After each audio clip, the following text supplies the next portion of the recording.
Yes, ma'am. On My Life Sports Radio, the final word, Coach. Great to see you. I like to have Good to see you as well. Good to see you as well. How do you like what's going on the offensive side of the ball right now? I know that defenses sometimes are usually a little further ahead. What do you think about the offensive side of the We have ball? a tremendous offensive coordinator. He's really good at what he does.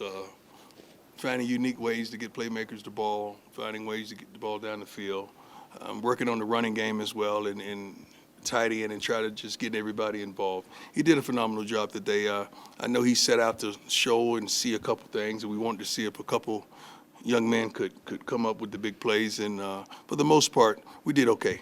We did okay. Hi, Coach. Adam Lister Tiger, you doing, 24/7 sir? Sports. We saw Jimmy Horn get his Yeah. number earlier this week. And Yeah. have any other guys gotten their number yet? I think Travis had his number, I believe, and Coach had his number, right? So one guy on defense, couple guys on offense, but shoot, those two guys, those three guys, they're ballers. Jimmy is a pro, man. You know what Travis is going to be. You know what he already is. Coach has been, he's leading the defensive line room. He works his butt off every day. He understands what we're trying to accomplish, and the kid plays the game like we desire him to play it. So we're very proud of him. What numbers are they winning? Their numbers. I didn't mean to be smart, but I thought that was just, I didn't want that to come off wrong, but we're in their numbers.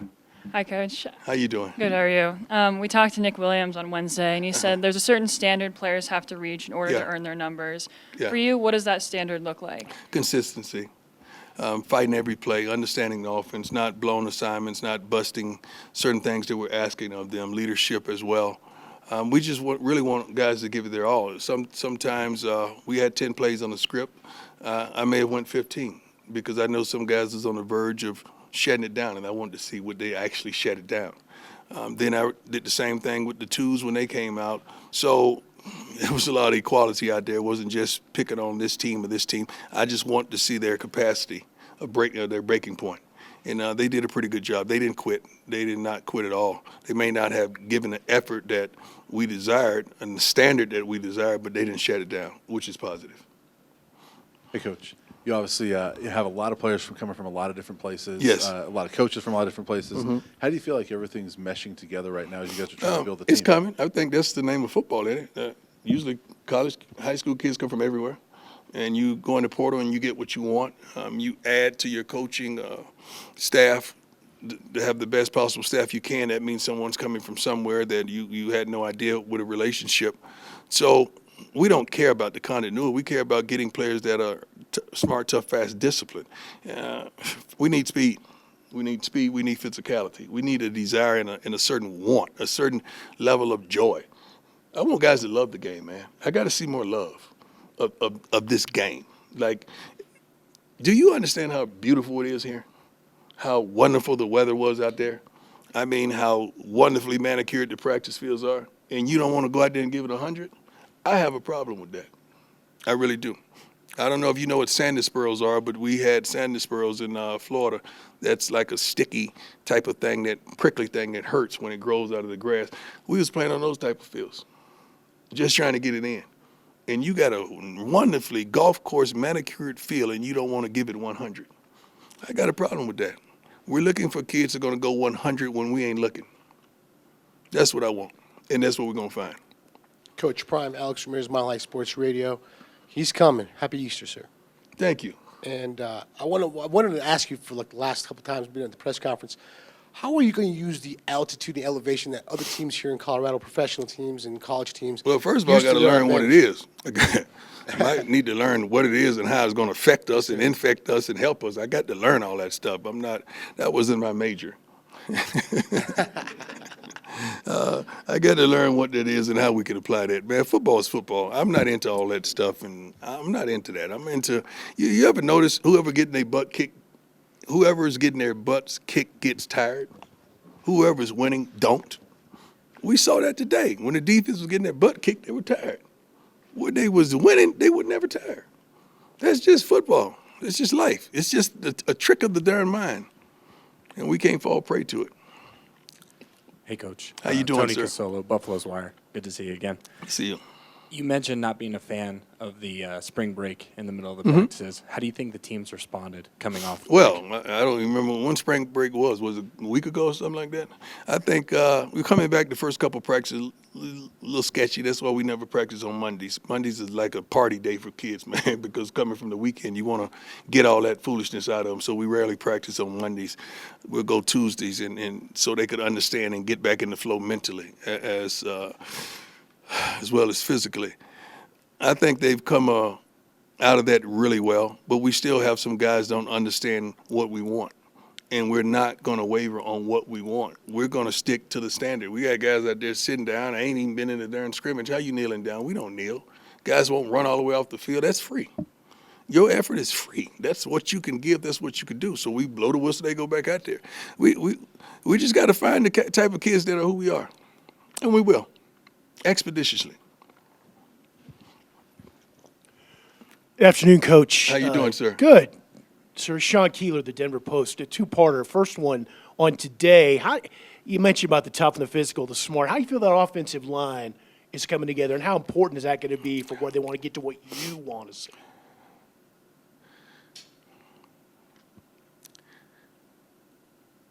The team that we're playing with now is not the team that we're going to play with in Texas the first game.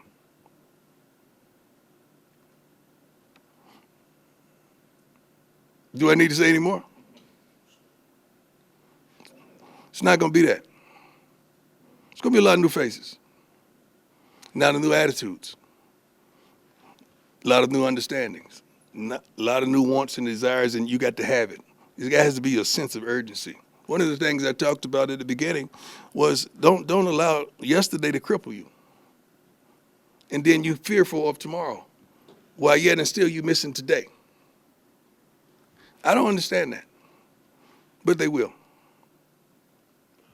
Second part is his opening day down in Coors Field. Bud Black said hello to you, to a couple of us, Yes. and remembers pitching against you. What do you remember? I think it was one game in Cincinnati. I don't remember those guys, man. There's footage of it, though. Man, I'm 55. I barely remember what just happened out there.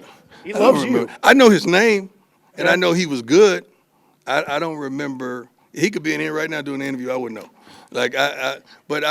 Shoot, every darn pitcher in the big leagues gave me problems, man. So that's what I remember. You were 2 for 4 against him. Well, I was all right now. I wasn't good. I was all right. I wasn't garbage. You know, I was all right. Yeah, I remember his name vividly. I do. I don't remember what he had or what stuff he had, but it was such a mental game. Oh, yeah. It was so mental. All I do know is the ball used to fly in a Coors Field over there. It used to fly. You led off for the Reds, and he was pitching for the Giants as a lefty. Okay. In July '97. So, Okay. there you go. All right. Thank you. I was playing left on left. They played me. That's good. I must have been rolling then. Hey, Coach, how you doing? Mick How you Miller, doing, Fox my man? 31. I'm doing well. How are you? Good. We see a lot of times that teams adopt the characteristics of their head coach. Have you I seen? hope so. God, I hope so. Have you seen your? God, players I hope adopt- so. Yeah. God, I hope so. I hope so. That's what I want. I hope so. That's what I'm looking for. Is it important to have the swagger along You with can't the have hard swagger work when you and put those together? You can't have swagger when you're not in shape. You can't have swagger when you don't know your assignments. You can't have swagger when you don't know your alignment. You can't have swagger when you're not confident that you're going to whoop that guy on the other side of you. You can't have swagger with those type of understandings. You can only have swagger when you're the dominant person out there and you're prepared and you're ready and you're willing. That's where the swagger come in. Swagger is confidence. That's all that is. It's like another word for confidence. And we're going to get there. Yes, sir. Have you had a chance to think about just, even before you guys played a game, just the impact you've had on the program? No, we ain't won a game. Ain't no impact right now. We ain't won a game. Impact to me is winning. Impact to me is changing lives. Impact to me is making someone smile, man. Bringing peace to people that were in desolate situations. That's impact. The financial aspect of what's all going on, that's a blessing. Somebody's profiting really well, and I'm happy for that, especially this university, because they deserve it. And to display and to show what's here in your beloved city, I think that's a beautiful thing to bring that to fruition. I can't wait to the spring game. I'm looking really forward to that because I want to see the difference of of the atmosphere and the feeling and the spirit of everything. I think I spoke to the School of Business yesterday, and it was phenomenal. I mean, those kids was hungry. Every darn kid had a pencil and a piece of paper and taking notes, and they were on every darn word, every thought, like everything I uttered. I mean, they were on it. They wanted it. I mean, I love that. And if we're going to change the game, that means the fans got to change too. So we want to impact them as well. We want them to be ready for us like we want to be ready for them. And, coming up to the spring game, what are you hoping to see? What are you hoping to By that time, we'll know who's who. We already know who's who, but we're still giving a multitude of opportunities for guys to show that they could play at a certain level and reach the certain expectation that we have. And those guys that we feel like can, we want to make sure they could do it in front of company. That's an old hood saying, in front of company. That means with fans and pressure and expectation. A lot of people, they fall short when that pressure's on them. We had some guys fall short today. We had some guys that come up big that hadn't showed us much in practice. But we're looking forward to that day. I think it's going to be a wonderful moment for this university. It's going to be a wonderful moment for the city. And I think a lot of people are going to prosper. Could I just ask, Yes, sir. is there a story behind the cowboy hat? I like cowboy hats. I like all hats. Like, I just wanted to get the cowboy stuff out first, so when I start wearing my hood hats, y'all ain't going to say nothing. Hey, Coach. Jake Schwanitz, DMVR. Coach Hugh Freeze at Auburn suggested a few changes to the spring game format, I said that 3 years ago. most notably just playing other schools I said in-state. it 3 years ago. That's the smartest thing ever. I mean, you can't play the schools that could possibly be on your schedule, but I think it's a financial windfall for a lot of universities. You could go home and away. It's a tremendous opportunity. We don't want to play against ourselves and bang each other up. We don't want to do that, but we want to put on a good show and give our fans the hope that they desire and they want to see. But I would love to do that. I said that at Jackson when we first got there. It don't make sense because you got a lot of other schools, like even 7-on-7 in off season. Why can't we go somewhere and play 7-on-7 or have, we need that. And the pass rushers need, one-on-ones as well. Like you like to see what you got or what you going to have against someone else other than yourself. See, that's the problem. Sometimes you measure yourself based off what you have in camp, and sometimes that's not good. It's a false sense of advertisement. You think this guy's good because he's kicking everybody's butt in your camp. Well, shoot, your camp might not be good. You're going to get out there and see if Tarzan is really Tarzan or is he Jane. You want to see. Hey, Coach. Richie Coslino with CBS. How you doing, sir? Good, man. How are you? Good. I just wanted to get your thoughts on the fact that the spring game is sold out. Yeah. Hasn't happened here recently, if you heard about that. And just the fact that there's national broadcasts broadcasting a spring game. That's the way I think, man. It's supposed to be like that, isn't it? You hope. That's the way I think. I think my last stop, we did some things that hadn't been done. We broke some attendance records that have never been broken. Everywhere we played, it was a sellout, which was unfathomable in the HBCU field.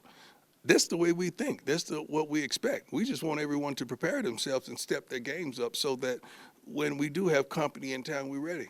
Like you guys, you write your best article, utter your most profound words on your podcast or on your daily shows. Everyone has an opportunity to be seen, to be noticed, to be recognized, to come up. This all we're doing is shedding a darn light. It's on you to shine. This city's going to shine. Do you think the national media is going to pick up on your story here this so quickly? Yeah. Why not? Why not? I mean, I don't understand why you're shocked or puzzled, or I don't see it. Excuse me? So you expected it then, right? No, you didn't. Whenever somebody turn their lip upside down, they don't expect nothing. How did you do that? Yeah, you didn't know me 5 months ago. All right, you kind of know me now. I appreciate you guys. God bless you all. And again, have a happy Easter and a blessed day.